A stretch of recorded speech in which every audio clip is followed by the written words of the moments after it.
Yo, what's up, boys and girls? Sam Gas back with two Toyotas, man.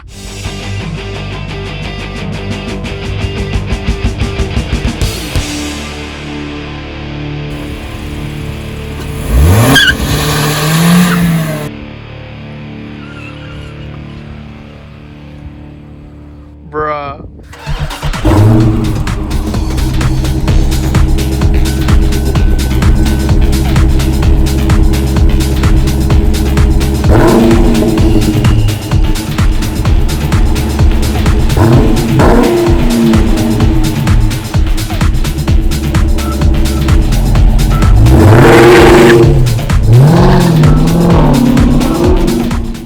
What's up, guys? We're back with another video. Go get your merch, link in the description as always. And today we got Stefan here,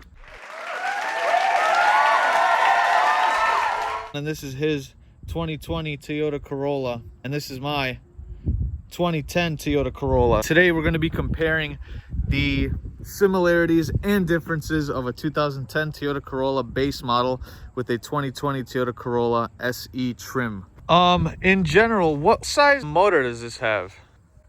Is it a 1.5? Dude, I couldn't tell you.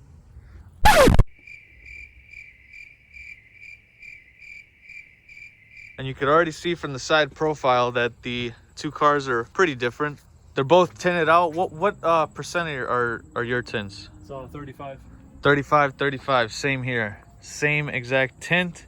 What size tire is this? Let's figure out. Yep, 18, I was right. So this one has the 18-inch wheels, alloy wheels. Well, this one has 15-inch steelies with hubcaps. And you can see I got new tires on this boy too. Look at that. Brand new tires. Brand new Kumho Solus tires. Never heard of them before, but yeah. One thing that I'm noticing that I like a lot on the 20 compared to the 10 is this one has the little hidden, right there, hidden exhaust pipe, right, with no nice little tip or anything like that, whereas the 20 has an actual outlet with a dual tip on the exhaust. And it's a plastic tip special, by the way. This one's a chrome. This one's chrome. Right away, this looks nice. This black housing that extends all the way around, comes in the middle, and then you got plastic tip special Toyota emblem with the little lip spoiler and the Corolla badge. The SE is red from the factory. As far as exterior, I mean, these cars are extremely different. This is a 10-year difference. 18-inch wheels, so it looks a lot nicer in their alloy compared to the 15-inch steelies. Space on the interior, is it different? Dude, honestly I think it's small. Do you think it's smaller than this one? Like, I know the back seat space is like, it seems tighter. Let me get my drink though. Gotta get my drink. You know, we got the little melon rain energy drink. Little nice drink. Let's hop inside. Damn. All right, let's open this. Well, the car's kind of like this. Bruh.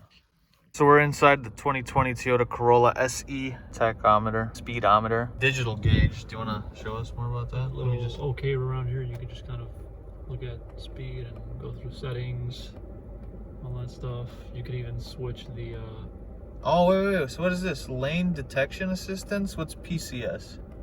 Pre-collision. Yeah, pre-collision. And then RSA, what's that? I think that like recognizes speed limit signs, stop signs, things like that. Oh. When you're driving on that first screen right here, up there above the 84 miles where it says distance to empty, a little tiny speed limit sign thing will pop up. And it'll actually show no matter what road you're on. I mean, it has to detect the sign first. You know, so this is a 2020, but this man racked up 28, almost 29,000 miles somehow. Bruh. So that's cool. How big is this screen? Do you know? See, that's like 6, maybe 7-inch screen. I don't know. Nah, it's gotta be bigger. No way. The center stack is pretty nice, actually, laid out. I like how the whole thing kind of connects and flows as one here. That looks nice. And then the little iPad looking infotainment screen. But yeah, you got your hazards. That's always satisfying to put on the hazards. No idea why. Heating AC controls and a nice little screen too. I like that. I like that screen. That's nice. Then you got your traction and some sort of manual IMT is basically just auto downshifts for you so that you don't have to. I personally don't use it because it takes the fun. Oh, it's rev matching. Yeah, rev matching. Ah, okay. And it this takes is the fun out of manual, so I don't want to use it. This is a 6-speed manual, so that's cool. Electronic parking brake, automatic brake hold. Once this is on, this will actually hold the brake for you when you come to a complete stop. So come to a complete stop at any red light, stop sign, whatever. And whether it's uphill, downhill, or flat land, you can have that on and it'll hold the brake. As soon as you come to a complete stop, you can just let go of the brake. It'll hold the car there for you. And then you got some cup holders. Got my little sippage here, the little melon rain energy drink, real nice, real good. Just try that out. Then you got your armrest right here, center console, bam. Nice little sun visors. And I will point out that one thing I noticed right away is that these come out, and you guys know that I appreciate sun blockage. So these come out very far, these little extenders. And then you throw that back, bam. This one does have a sunroof as well. You got the open, close, up, down, and then you got your SOS button. You have to flip this down to hit it, and then it'll call the cops. If it's closed, they have this as a safety measure so you can't press it by accident. Push start as well, and it does have power windows and power locks, something that my Corolla 2010 does not have. Has crank windows and no power locks. Once you sit in the 2010, I think that you're gonna think that this car is a lot bigger than you think it is right now.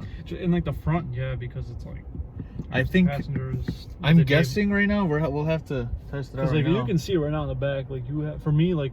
But this is your seating position, honestly. Here, let me check. Push it close. This is too far for me. When you drive manual, I don't know if you guys know how to drive manual, but when you drive manual, it's very different. You cannot lean back and like basically sleep while you drive. You have to sit comfortably. You gotta like focus too. Yeah, like, you have to sit comfortably. You can't just, you know, you're constantly lean moving your arm, you know? do that whole thing. You're always gonna have to, you have to be able to push in the clutch to the ground comfortably. Name some positive things about this car that you like, and name some negative things about this car that you don't like. I like that it's a stick. That's my favorite thing, and I like that it's easy. It's easy to maneuver. It's a nice small car. You know, nothing too big. It's basic little car. Get you from point A to point B, and it's not that expensive. I mean, it's a cheap car. You get what you get with a Toyota. No, it's just negatives. Because every car has negatives, bro. Yeah, I know that you like this, It but has to be the push to start. I know personally, I'm not a fan of those. It's stupid. I mean, I don't understand why cars need to have a push to start. It's not hard to twist a key. And another negative would be, I'm not gonna lie, the infotainment screen. I know when sometimes it takes forever to turn on the radio, and it likes to lag. I mean, look right here. When you click it, it's not very responsive. It's not like your phone where you click it and it goes right away. It takes a second to kick in. I mean, I've been in a BMW before, and it's like instantaneous. The engine, I know it has 169 horsepower. It's not a race car. of course you remembered that number because it's 1 and then 69. Well, Yep. I remember seeing the sticker. I will tell you that's more power than the 2010. 2010 is really slow. Here's what I think. I think that in the front it's bigger, it's wider, but in the back I think I have more room in this Corolla, which I didn't think at first. At first I thought the 20 had more space overall, but it seems like the 20 is wider in the front, but in the rear you get gypped on the room in the 20 compared to the 10. I mean, you feel really cramped. I guess it's, you know, it's not like, we were on a 2-hour road trip. Manual windows. I guess I wouldn't be super comfortable, but you know, I'd make it. Dude, the headroom in this one is a huge difference, actually. This one doesn't have a sunroof, but still has that dip here, but it doesn't have it doesn't go up in the back where your head is. Is this a 6-speed or a 5-speed? 5. So, reverse is like where 6 would be? Yeah. Yeah. Dude, honestly, I'd probably throw your car in reverse if I was driving it. I'm so used to going right in the 6th. To get in the passenger. We'll go over this one as a comparison. So let me roll down the window because I don't feel like turning on the car. Want to know something funny? I still got Mopar in the blood, baby, because I get this baby serviced at Mopar. Look. I mean, the tachometer, speedometer right away is very different. There's no digital. I mean, there's little digital things right there, but that's complete BS. There's no infotainment in this car. This is just a basic radio. The only power thing about this is the mirrors, and this doesn't even work anymore. Has traction control, you can turn off. And yeah, I mean, you got the dual glove box, Yeah, so you that's got more pretty cool. I storage in got this Burger car. King and Culver's coupons in there, but we're not gonna talk about that. And this is a 5-speed, so this is a manual too. So these two cars are very, very similar. Jeez, your stick is like Stiff, right? It's kind of no, stiff. it's like it's wobbly as hell. Bruh. This doesn't have Bluetooth, so you get an aux. You know, there's no Bluetooth audio in this thing. That's all BS. Let's hear the those satisfying clicks. But yeah, you got the cup holders. This one has a traditional, you know, handbrake. Really, really basic car, crank windows and everything like that. There's not much to see. There's your heating, AC, radio, vents. That's it. I mean, you really don't get much of this car. Yeah. There's your This thing right here. I don't know what traction this is. control. That's just a little storage. There's your traction control. I mean, cruise control. There's your wipers, Power the car on. and there's your blinkers and your headlights. That's about it. Let's turn it on for Stefan here real quick, since this thing's got a beast of a 4-cylinder in it. Let's hear it.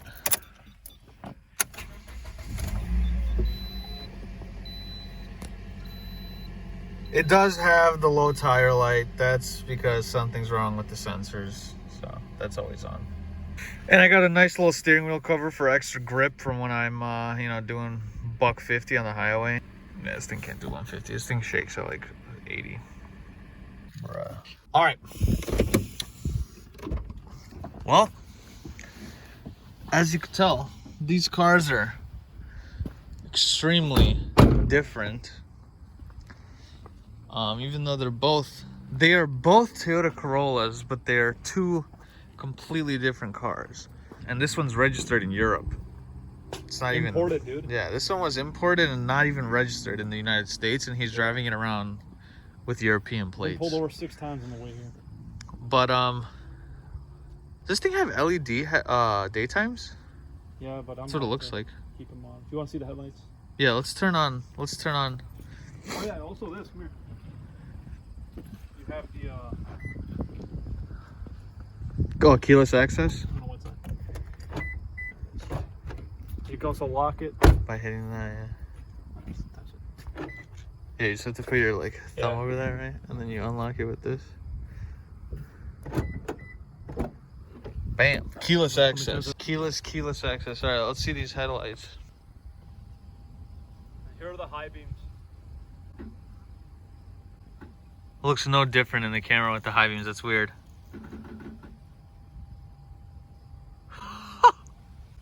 Dude, your head poking out in the corner is hilarious. Huh? Your head poking out in the corner. Want to put a little extra cutscene in there? If we doing a burnout in the car, I will most certainly do that. All right, let's do it. But only one though, because I don't like to mess with this car too much like that. That's fine. Just don't hit my car.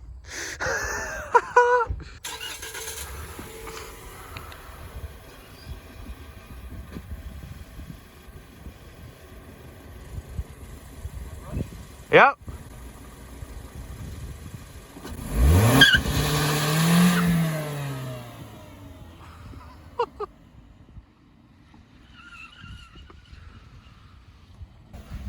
This man toasted his whole tire.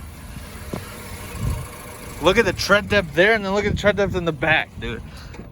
Huge difference. I want to see that tire smoke. All right, that's pretty much it from us. So you saw the two Corollas, the comparison of a 2010 and a 2020. Pretty different cars, but still very similar, you know. Toyota keeps it simple, and that's just the way it goes. So there's Stefan. Subscribe to his. Sam Gas. Sam Gas, no longer hauling ass. And I'll have to drop a video on that. I did sell my Daytona 392, so that car is gone. So now the Corolla is just the daily, and that's the only car I got right now, but that'll be a separate video. But yeah, that's Stefan, and that's his 2020 Rolly, and that's my 2010 Rolly.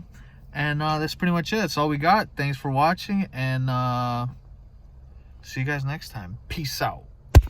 And guys, if you haven't already, subscribe to Sam Gas.